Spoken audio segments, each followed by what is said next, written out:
Hello दोस्तों, आप लोग कैसे हैं। तो दोस्तों आज हम लोग करेंगे भूगोल का 6 क्लास का जो एनसीईआरटी सीरीज़ चल रहा है उसको हम लोग आगे बढ़ा रहे हैं। तो इसका आज चैप्टर होगा अक्षांश और देशांतर रेखाएं। अक्षांश और देशांतर रेखाएं के बारे में आज हम लोग पूरी डिटेल में जानेंगे। और ये सीटेट का सेकेंड पेपर का है, ठीक है ना। इससे सीटेट का जो सेकेंड पेपर का है और ये जो अगस्त या लास्ट जुलाई या अगस्त में होने वाला एग्ज़ाम के लिए है। और इसे अभी से ही स्टार्ट किए हैं क्योंकि इतना बेसिक से जा रहे हैं, इतना बेसिक से जा रहे हैं कि आप लोग कितनों ही आस्ते इसको करेंगे तैयारी तो भी आपका तैयारी अच्छी सी हो जाएगी। आपको पता है कि इस बार सेकेंड पेपर में कितना ख़राब रिजल्ट गया था, तो हम लोग अच्छे से करेंगे। तो चलिए हम लोग स्टार्ट करते हैं। स्टार्ट करने से पहले जो चैनल में पहली बार आए हैं वो चैनल को सब्सक्राइब कर लीजिएगा। ऐसा वीडियो हमेशा मिलते रहेगा। अगर आप बीपीएससी का भी तैयारी कर रहे हैं तो आपके लिए ये बहुत ही हेल्पफुल होगा, ठीक है, उसके लिए भी ये काम आएगा। तो चलिए स्टार्ट करते हैं। पृथ्वी में किसी स्थान की भौगोलिक स्थिति का निर्धारण अक्षांश और देशांतर रेखाओं द्वारा किया जाता है। मतलब ये अक्षांश और किसका द्वारा, तो देशांतर के द्वारा किया जाता है, ठीक है। यह काल्पनिक रेखाएं होती हैं।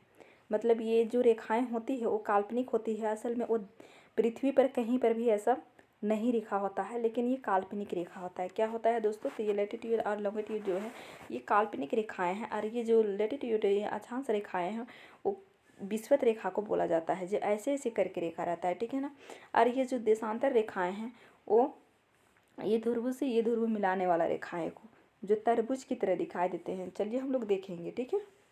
आप यहाँ पर देख सकते हैं दोस्तों, ये जो रेखाएं हैं ये रेखाएं हैं, इसे क्या कहते हैं, तो विषुवत रेखा कहते हैं। और इसी को अक्षांश रेखाएं कहते हैं, जो यहाँ पर ऐसे ऐसे जो गया हुआ है ना, यही वाला को कहते हैं अक्षांश रेखाएं, ठीक है। और यहाँ पर देखिए, यहाँ पर है क्या है, तो ये है देशांतर रेखाएं, ठीक है। ये तरबूज की तरह है, ये उत्तरी ध्रुव से दक्षिणी ध्रुव जो मिला रहे हैं उससे क्या कहते हैं, तो देशांतर रेखाएं कहते हैं, ठीक है। ये जो तरबूज की तरह है और इसे उत्तरी ध्रुव से दक्षिण ध्रुव को और मिला रहे हैं, ठीक है। और जैसे कि ये वाला जो है ये जैसे जैसे ऊपर जाएगा या नीचे आएगा तो क्या होगा, इसका लंबाई कम होते जाएगा। क्या होगा, तो लंबाई कम होते जाएगा, लेकिन इसका नहीं होगा, ये बराबर रहेगा, ठीक है। इसको याद रखेंगे। आप यहाँ पर थोड़ा सा आगे आप हम लोग चलते हैं, इस चित्र में ध्यान दीजिए। यहाँ पर आप देख सकते हैं ये कौन सा है, तो ये है अक्षांश रेखाएं जो यहाँ पर है। तो यहाँ पर जो यहाँ ऐसे ऐसे जो गया हुआ है वो गोल गोल हो जाता है। क्या हो जाता है, तो गोल गोल हो जाता है, ठीक है ना। अक्षांश रेखाएं, तो ये अक्षांश रेखाएं हैं, ठीक है। उसके बाद ये तो फिर वही है ध्रुव से ध्रुव तक मिलाने वाला, ये देशांतर रेखा है। क्या है, ये देशांतर रेखाएं हैं, ठीक है। अब ये देशांतर रेखाएं और अक्षांश रेखाएं दोनों एक ही में अगर मिल रहा है तो इसे क्या कहते हैं, तो ग्रिड कहते हैं। क्या कहते हैं, तो ग्रिड कहते हैं दोस्तों। क्या कहते हैं दोस्तों, तो ग्रिड कहते हैं, ठीक है। यहाँ तक आप लोगों को समझ में आ गया होगा, आशा करती हूँ कि आप लोगों को समझ में आ गया होगा, ठीक है। अब यहाँ पर ये देखिए दोस्तों, ये क्या है, आप यहाँ पर ये है विषुवत रेखा और ये है कर्क रेखा और ये है मकर रेखा, ठीक है। विषुवत रेखा ये 0 डिग्री पर है, कर्क रेखा 23.5 डिग्री पर है, मकर रेखा भी 23.5 डिग्री पर है, पर कर्क रेखा उत्तर में है और मकर रेखा दक्षिण में है दोस्तों, ठीक है। अब यहाँ से फिर ऊपर जाइए तो यहाँ पर ये क्या है, तो उत्तरी ध्रुव ये 66.5 डिग्री पर है, यहाँ पर दक्षिणी ध्रुव जो 66.5 डिग्री पर है, ठीक है।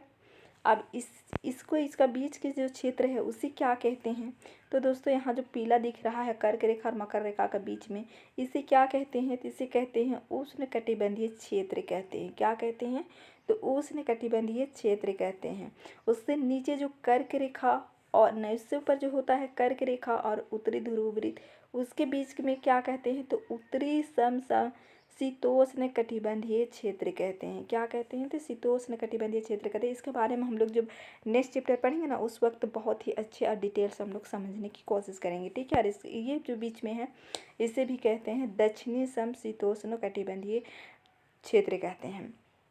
अब ये क्या है, तो ये है दक्षिणी ध्रुव और ये क्या है, तो ये उत्तरी ध्रुव है, ठीक है। तो यहाँ तक किसको समझ में आ गया है, मतलब यहाँ से यहाँ तक जो है ये तो उत्तरी ध्रुव में वृत्त कितना है, तो ये 66.5 है, ये 23.5 डिग्री है।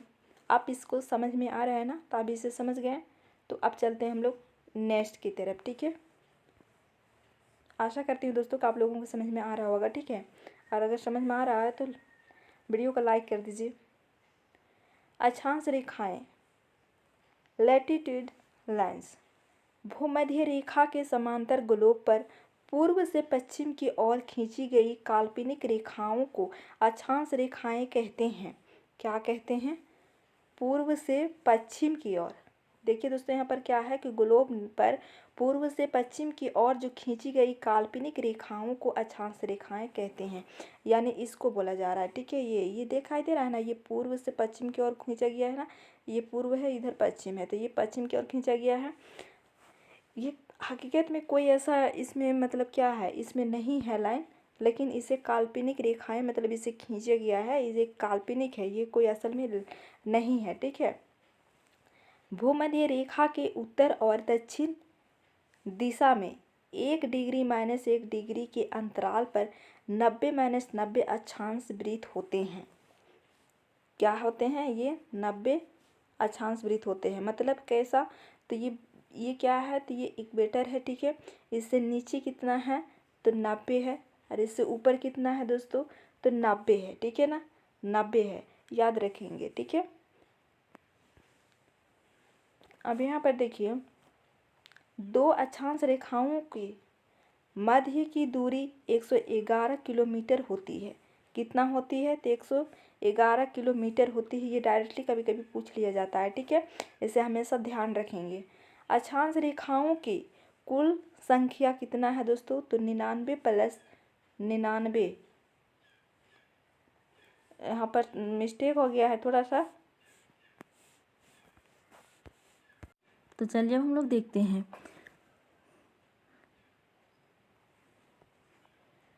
अगर उत्तरी ध्रुव दक्षिणी ध्रुव को बिंदु माना जाए तो अक्षांश रेखाओं की संख्या कितना हो जाएगा? 89 + 89 और 1 कितना हो जाएगा? 179। कितना हो जाएगा? 179 हो जाएगा, ठीक है। अब आगे चलते हैं। दो अक्षांशों के मध्य की दूरी को जोड़ कहते हैं। क्या कहते हैं? जैसे दो अक्षांशों के मध्य की जो दूरी है उसे क्या कहते हैं? तो उसे जोड़ कहते हैं, ठीक है। नेक्स्ट है कि सबसे बड़ी अक्षांश रेखा विषुवत अथवा भूमध्य इक्वेटर है। जैसे कि आप देख सकते हैं, ये 1 मिनट रुकिए, आप यहाँ पर देखिए, ठीक है, ये वाला रेखा है, ये वाला, ये सबसे बड़ा ये है, ठीक है। उसके बाद ये धीरे धीरे क्या होगा, ये छोटा होते जाएगा। क्या होते जाएगा? तो छोटा होते जाएगा, ठीक है, छोटा होते जाएगा फिर बाद में। नेक्स्ट है कि भूमध्य रेखा की कुल लंबाई कितना है?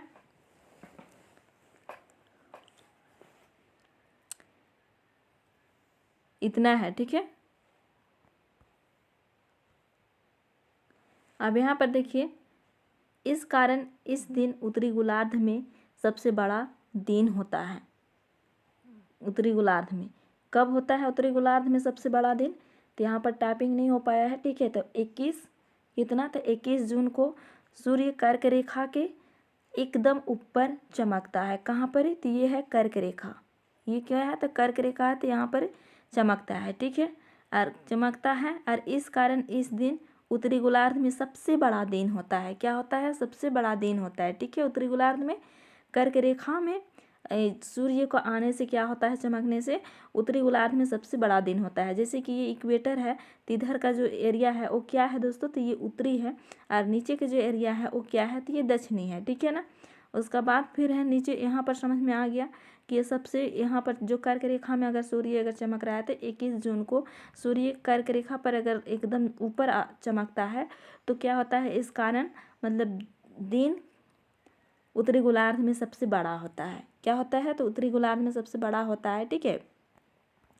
उसका बाद यहाँ पर देखिए मकर रेखा, ये मकर रेखा है, और मकर रेखा में अगर सूर्य अगर चमक रही है तो इसमें 22 दिसंबर को सूर्य अगर मकर रेखा के ऊपर एकदम ऊपर अगर चमकता है तो इस कारण यह दिन क्या होता है, दक्षिणी गोलार्ध में क्या होता है दोस्तों, बड़ा दिन होता है। और अगर विषुवत रेखा पर अगर चमकता है तो उत्तरी गोलार्ध और दक्षिणी गोलार्ध दोनों क्या होता है, तो सेम होता है, रात और दिन। ठीक है, अब यहाँ पर मकर रेखा देख लीजिए, 22 दिसंबर को सूर्य मकर रेखा के एकदम ऊपर चमकता है, यहाँ पर चमकता है। ठीक है, इस कारण यह दिन दक्षिणी गोलार्ध का सबसे बड़ा होता है। क्या होता है, सबसे बड़ा होता है। अब ये क्या है दोस्तों, तो ये है भूमध्य रेखा 13 देशों से होकर के गुजरती है। अब यहाँ पर देख सकते हैं कौन कौन देश से होकर के गुजर रहे हैं। ठीक है, कौन कौन से होकर के गुजर रहे हैं आप देख सकते हैं यहाँ पर। इस चित्र के माध्यम से आप लोग देख लीजिए, उसके बाद नीचे आप लिखा हुआ है उसे भी आप देख लीजिए। ठीक है, तो यहाँ पर इक्वाडोर होगा, यहाँ पर इक्वाडोर होगा, कोलंबिया, ब्राज़ील, फिर यहाँ पर क्या हो जाएगा, साओ टोम होगा यहाँ पर। ठीक है, वहाँ पर साओ टोम होगा, और प्रिंसिपल गैबोन, कांगो गणराज्य, और युगंडा, और केन्या, और सोमालिया,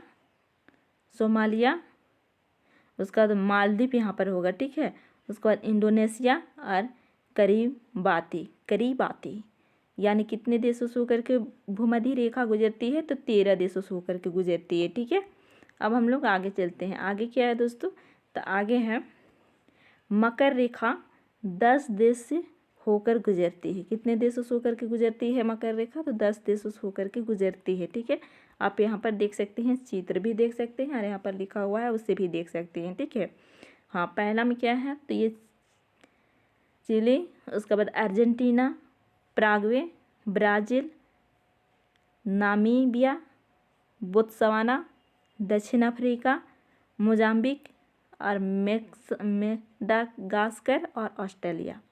क्या है, मेडागास्कर और ऑस्ट्रेलिया। कितना है यहाँ पर, कितने देशों से ये गुजर रही है दोस्तों, तो ये गुजर रही है 10 देशों से। ठीक है, कौन सा रेखा है, तो ये मकर रेखा है।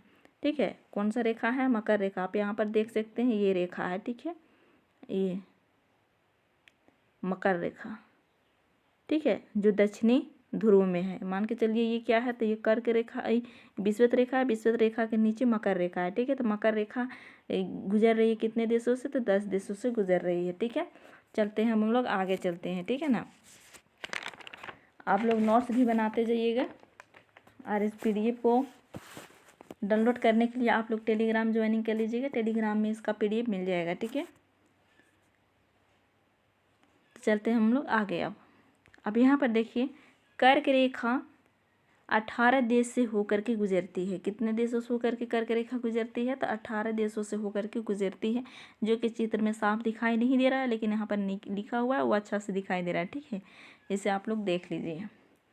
ये कौन कौन सा हो जाएगा, तो मैक्सिको, बहामास, पश्चिमी शहर, उसके बाद मूरितानिया, माली, अल्जीरिया, नाइजर, लीबिया, चाद, मिस्र, सऊदी अरब, संयुक्त अरब अमीरात, ओमान, भारत, बांग्लादेश, म्यांमार, चीन और ताइवान।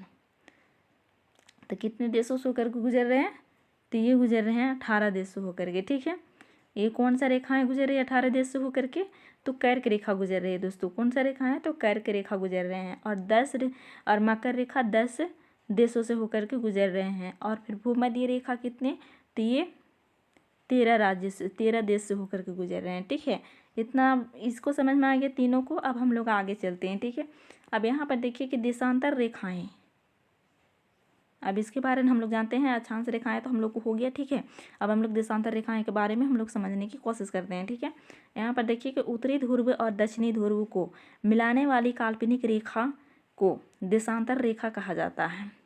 जैसे कि हम लोग क्या देखें, तो अक्षांश रेखाओं को मतलब पूर्व से पश्चिम जो खींचा जाता है, ठीक है, ऐसे उससे क्या किया जाता है, उससे अक्षांश रेखाएं कहा जाता है। ठीक है, और अभी जो ध्रुव से मतलब उत्तरी ध्रुव और दक्षिणी ध्रुव को मिलाने वाली काल्पनिक रेखा को क्या कहते हैं, तो देशांतर रेखाएं कहते हैं।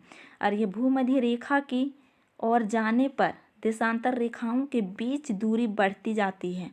आप देख सकते हैं ये इधर दूरी नहीं बढ़ रही है, लेकिन ऐसे इधर इस जगह से इधर दूरी बढ़ रही है, इधर इधर दूरी बढ़ रही है बीच से, लेकिन ये जगह से ऐसे ऐसे दूरी नहीं बढ़ेगा, लेकिन सबसे ज़्यादा जो दूरी बढ़ेगा ये बीच यही जगह से दूरी बढ़ेगा। ठीक है, आप यहाँ पर देख सकते हैं यहाँ से दूरी बढ़ेगा, ये हो जाएगा पश्चिमी गोलार्ध और ये हो जाएगा पूर्वी गोलार्ध।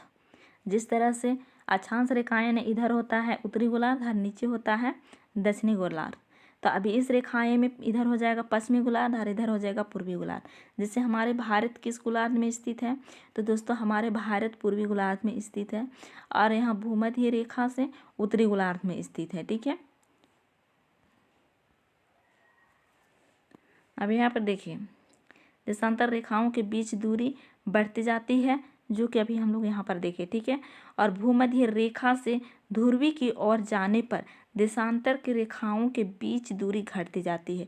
अब यहाँ पर देख सकते हैं ना, घटती जा रही है, इधर जो बढ़ी हुई है, लेकिन इधर क्या है, घटी हुई है, इधर का माध्यम से इधर यह घटी हुई है। ठीक है, आप इस चीज़ को ध्यान से देखें।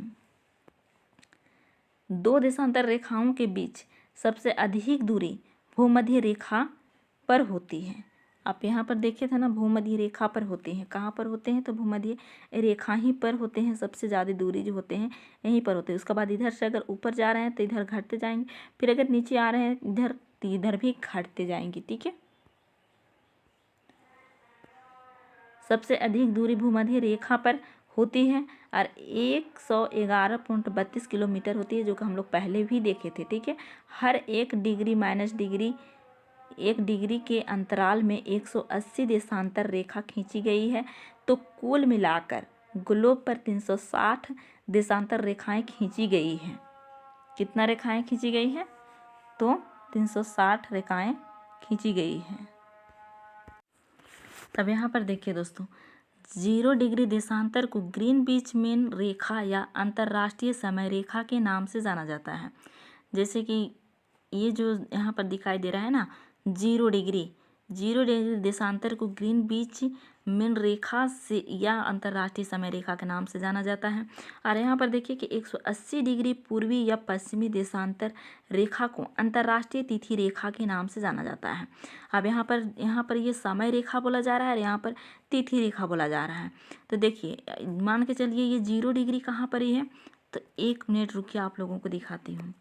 ये क्या है, तो ये 0 डिग्री क्या है, तो ये समय रेखा है। ठीक है, उसका बाद अगर 180 डिग्री पर चले जाएंगे तो क्या आ जाएगा, तो 180 डिग्री पर आ जाएगा आपका क्या, तो अंतर्राष्ट्रीय तिथि रेखा। क्या आ जाएगा, तो अंतर्राष्ट्रीय तिथि रेखा। तो यहाँ से तिथि का डिसाइड होता है, तारीख का डिसाइड होता है, डेट का डिसाइड होता है, और यहाँ से समय का डिसाइड होता है। क्या चीज़ का डिसाइड होता है, तो समय का डिसाइड होता है। जैसे अगर मान के चलिए ग्रीनविच में अभी कितना बजा है, तो 1 बजा है। ठीक है, और अगर 1 बजा है और अगर पूर्व की तरह अगर जाएंगे और 15 डिग्री अगर आप इधर आ गए, तो 15 डिग्री अगर आ गए इधर तो कितना हो जाएगा, तो 2 घंटा हो जाएगा। कितना, 15 डिग्री में 2 बजेगा। यहाँ पर 1 बजा है तो यहाँ पर 2 बजेगा 15 डिग्री में। ठीक है, और फिर यहाँ से अगर 15 डिग्री में 2 बजे हैं, तो फिर अगर इसी तरह से अगर 30 डिग्री आ गए तो 30 डिग्री में कितना बजेंगे, तो 3 बजेंगे। क्योंकि यहाँ से 1 डिग्री को कितना, 4 मिनट होता है। 4 मिनट में 1 डिग्री होता है। ठीक है, या इसको आप लोग ध्यान देंगे, 4 मिनट में 1 डिग्री होता है। तो आप सोच सकते हैं कि 1 डिग्री होता है तो 15 डिग्री में कितना मिनट हो जाएंगे, तो 60 मिनट होंगे। कितना मिनट, तो 60 मिनट होंगे। तो 60 मिनट होंगे तो 60 मिनट में कितना हो जाएंगे, तो 1 घंटा हो जाएंगे। कितने हो जाएंगे, तो 1 घंटे हो जाएंगे। ठीक है, 1 घंटे हो जाएंगे। तो इसी तरह से इधर अगर यहाँ पर 1 बजा है, ठीक है, और अगर इधर अगर आ जाते हैं तो इधर कितना बज जाएगा, इतना डिग्री में अगर आते हैं 15 डिग्री में, तो इधर बजेगा कितना दोस्तों, तो इधर 12 बजेंगे। इधर माइनस में आएगा, माइनस में इधर आएगा और इधर प्लस में होगा। पूरब की तरफ प्लस में और फिर पश्चिम की तरफ माइनस में होगा। ठीक है, यहाँ तक इसे 0 डिग्री समय रेखा के बारे में आप लोगों को समझ में ज़रूर आया होगा, आशा करती हूँ। ठीक है, अब आगे चलते हैं हम लोग दोस्तों कि यहाँ पर अंतर्राष्ट्रीय तिथि रेखा के नाम से जाना जाता है 2 देशांतर रेखाओं के बीच की दूरी गारो गोरे नाम से जाने जाती है। मान के चलिए ग्रीन बीच वाला को हम लोग किस नाम से जानते थे, तो समय जून के नाम से जानते थे, ठीक है ना। लेकिन ये अंतर्राष्ट्रीय जो तिथि रेखा है उसे गारो गोरे नाम से जाने जाते हैं। और उत्तरी ध्रुव और दक्षिणी ध्रुव को मिलाने वाली काल्पनिक रेखा को देशांतर रेखा कहा जाता है। ये उत्तरी ध्रुव है और ये दक्षिणी ध्रुव है, तो इस ध्रुव को मिलाने वाली रेखाएं को क्या कहा जाता है, तो देशांतर रेखा कहा जाता है। जो कि ये जमीन पर या पृथ्वी पर कोई ऐसा नहीं है, लेकिन ये काल्पनिक रेखा है। क्या है, तो काल्पनिक रेखा है। अब यहाँ पर आइए, अंतर्राष्ट्रीय समय रेखा क्या है, ये अंतर्राष्ट्रीय समय रेखा है, ठीक है। अंतर्राष्ट्रीय समय रेखा देशांतर के आधार पर ही किसी देश का समय ज्ञात किया जाता है। विश्व के सभी देशों ने सर्वसम्मति से यह तय किया कि लंदन के पास ग्रीनविच वेधशाला से गुजरने वाली रेखा से ही समय का निर्धारण किया। क्या किया, तो निर्धारण किया। आप देख सकते हैं इससे ये क्या है, तो ये है, यहाँ से समय का निर्धारण होता है। अगर आप इधर जाइएगा तो माइनस में होगा, अगर आप इधर जाइएगा तो प्लस में होगा। क्या होगा, प्लस में। ये हो गया पूर्वी और ये हो गया पश्चिमी, ठीक है। अगर यहाँ पर 1 बजा है और अगर 15 डिग्री इधर अगर आप आ गए तो वहाँ पर 2 बजा होगा। लेकिन अगर यही जगह अगर 15 डिग्री इधर आते हैं तो यहाँ पर 12 बजा होगा। कितना बजा होगा, तो 12 बजा होगा, ठीक है ना। ये बात को आप लोग समझ गए। अगर समझ गए तो बहुत अच्छा है, ठीक है। अब यहाँ पर ये जो टेढ़ा मेढ़ा दिख रहा है ये क्या है, तो ये अंतर्राष्ट्रीय तिथि रेखा है ये, ठीक है। ये तिथि रेखा है, ठीक है। तो ये तिथि रेखा है। आई होप कि आप लोगों को समझ में आ गया होगा, ठीक है। चलते हैं हम लोग नेक्स्ट में। GMT के आधार पर ही समय का आकलन किया जाता है। किसके आधार पर, तो GMT के आधार पर किया जाता है। जैसे यहाँ पर 1 डिग्री देशांतर रेखा में कितना, तो 4 मिनट्स होते हैं। कितना होते हैं, 1 डिग्री ये है तो 1 डिग्री को 4 मिनट, और 15 डिग्री देशांतर रेखा में कितना हो जाएगा, तो 60 मिनट हो जाएगा। अब 60 मिनट में कितना होता है, तो 1 घंटा होता है। कितना होता है, तो 1 घंटा होता है। कितना होता है, 1 घंटा होता है, ठीक है। अब हम लोग आगे चलते हैं। अब यहाँ पर देखिए ये क्या है, तो ये है 1 डिग्री बराबर 4 मिनट। हाँ, ये 1 डिग्री है तो कितना हो जाएगा बराबर, तो 4 मिनट होगा। उसके बाद फिर 82.5 गुना 4 बराबर 330 मिनट, यानी ये भारत का समय रेखा है, ठीक है ना। भारत का समय रेखा की ये यहाँ पर मल्टीपल किया गया है, तो इसमें आप लोग देख सकते हैं, ठीक है ना। 82.5 डिग्री से हम लोग यहाँ पर क्या किए हैं, तो समय रेखा का माना कि समय रेखा का यहाँ पर निर्धारित किया गया है। और भारत का यहीं से हम लोगों को समय का निर्धारित होता है, ठीक है ना। तो और कितना हो जाएगा, जब हम लोग ग्रीन बीच में अगर वहाँ पर कितना बजा है, अगर वहाँ पर 1 बजा है तो यहाँ पर समय कितना होगा, तो 5.5 घंटा यहाँ का आगे है समय, ठीक है। तो उसी हिसाब से यहाँ पर भी होगा दोस्तों। अगर यहाँ पर 12 बजा है ग्रीन बीच में तो यहाँ पर कितना बजेगा, तो 5.5 बजेगा। कितना बजेगा, तो 5.5 बज जाएगा, ठीक है। भारत में ये 5.5 घंटा आगे है ग्रीन बीच से, क्योंकि हमारे भारत पूर्व में स्थित है, ठीक है। कहाँ स्थित है, तो पूर्व में स्थित है। यहाँ तक आप लोगों को समझ में आ गया। अब चलते हैं नेक्स्ट।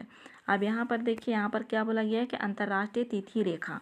अंतर्राष्ट्रीय तिथि रेखा पृथ्वी पर खींची गई 180 डिग्री देशांतर रेखा वाली काल्पनिक रेखा को अंतर्राष्ट्रीय तिथि रेखा कहते हैं। अंतर्राष्ट्रीय तिथि रेखा को 4 बार मोड़ा गया है। यह रेखा प्रशांत महासागर से होकर गुजरती है और इसके सबसे नज़दीकी बेरिंग जलडमरू मध्य है। सबसे जो नज़दीक से गुजरती है वो कौन है, तो बेरिंग जलडमरू मध्य है, ठीक है। यहाँ तक समझ में आ गया। आप ये अंतर्राष्ट्रीय तिथि रेखा का ये क्या है, तो ये लाइन है, ठीक है। इसी से तिथि का डिसाइड होता है, ठीक है। तिथि का डिसाइड होता है, ठीक है। मान के चलिए इधर का तिथि अलग हो जाएगा और इधर का तिथि अलग हो जाएगा, ठीक है। अब यहाँ पर कुछ महत्वपूर्ण तथ्य उसे देख लेते हैं। उसे क्या है, महत्वपूर्ण तथ्य है कि एकमात्र महाद्वीप जहाँ से तीनों रेखाएं गुजरती है। कौन कौन सा रेखाएं गुजरती है, तो अफ्रीका महाद्वीप भूमध्य रेखा को 2 बार काटती है। काटने वाली नदी कांगो नदी है। मतलब देखिए यहाँ पर बोला जा रहा है कि एक महाद्वीप जहाँ से तीनों रेखाएं गुजरती है वो कौन सा महाद्वीप है।